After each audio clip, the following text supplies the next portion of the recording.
In 1993, the United States Congress ordered it was happening in Taos, New Mexico, a small desert town of artists and retirees at the foot of the Sangre de Cristo Mountains. Residents described it the same way over and over, a low, grinding drone, like a diesel truck idling far away. Except there was no truck. There was no engine. There was nothing. People sealed their windows. It got louder. They drove miles into the empty desert to escape it. It followed them. They pressed pillows over their ears at 3 a.m. and heard it more clearly, as if the sound was coming from inside the room, or somewhere worse. Here's the detail that broke the investigators. Only about 2% of the population could hear it at all. Everyone else heard nothing. Silence. Which raises the question that scientists at Sandia National Laboratories, Los Alamos, and the University of New Mexico could not answer, and still can't. If the sound isn't in the air, where is it? Remember that question, because the answer is the most disturbing part of this story. Taos should be one of the quietest places in America. 7,000 feet up, surrounded by open desert and pine forest, it's the kind of town people move to specifically to escape noise. Which is exactly why, in the early 1990s, the complaints seemed so strange. They started as scattered letters, residents writing to the local paper, asking if anyone else heard the motor. Then the letters became a flood. By 1993, so many people had reported the sound that New Mexico's congressional delegation formally requested a scientific investigation. This wasn't a tabloid story anymore. This was the federal government deploying researchers from Sandia National Laboratories, the Phillips Air Force Laboratory, Los Alamos, and the University of New Mexico. The team was led by Joe Mullins, an engineering professor, alongside hearing researcher James Kelly. Their plan was simple: interview the hearers, as they came to be called, then blanket the region with sensitive acoustic and electromagnetic equipment and simply find the source. A generator, a gas pipeline, a military installation, something. It should have taken a few weeks.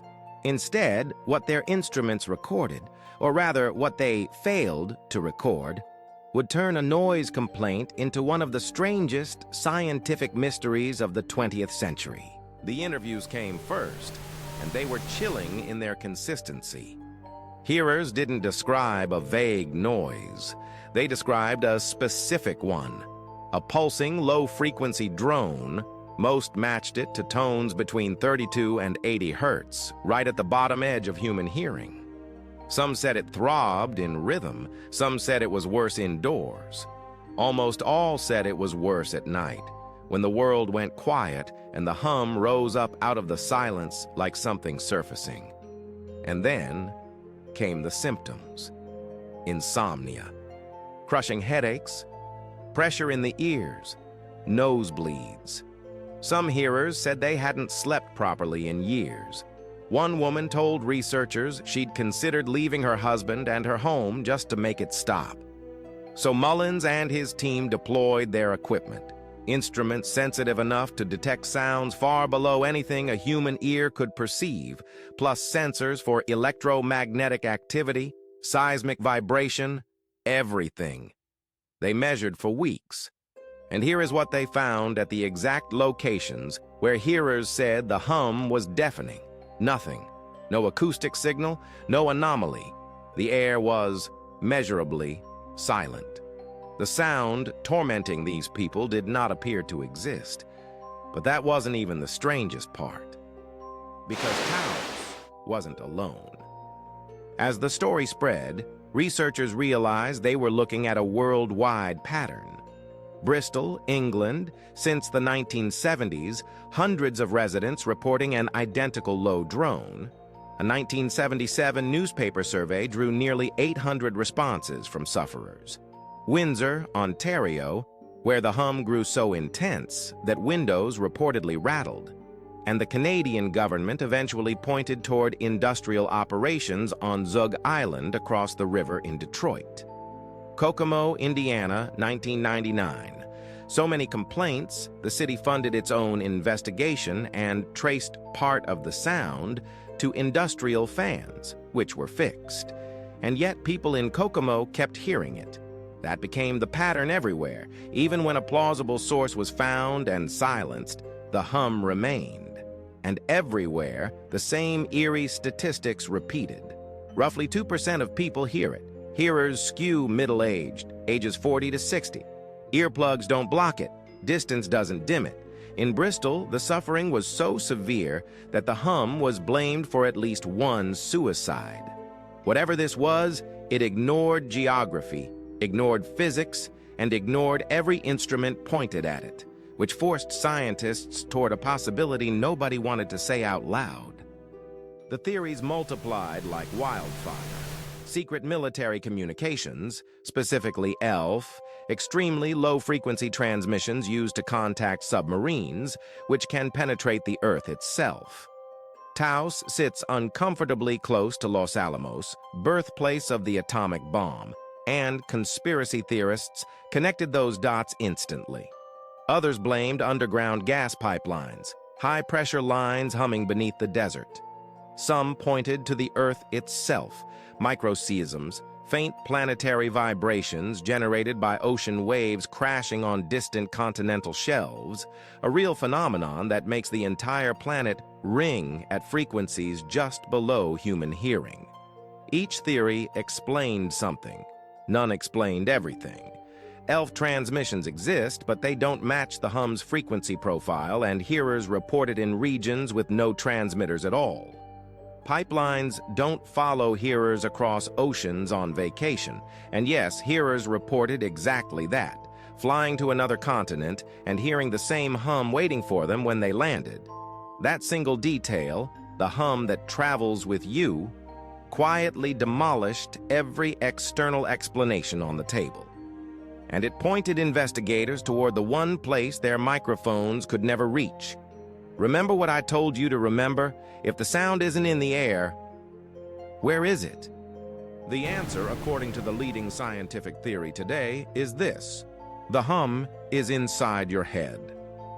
Dr. David Bagley, a hearing specialist at Cambridge, spent years studying hum sufferers and concluded that in most cases the sound is real.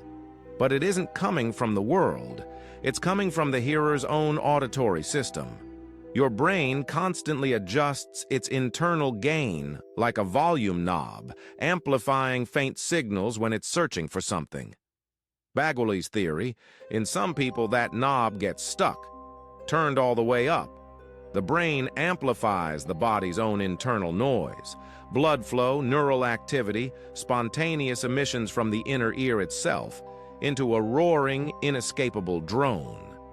That's why microphones hear nothing. That's why it follows you across the planet. That's why pillows make it louder. You cannot run from a sound your own nervous system is generating.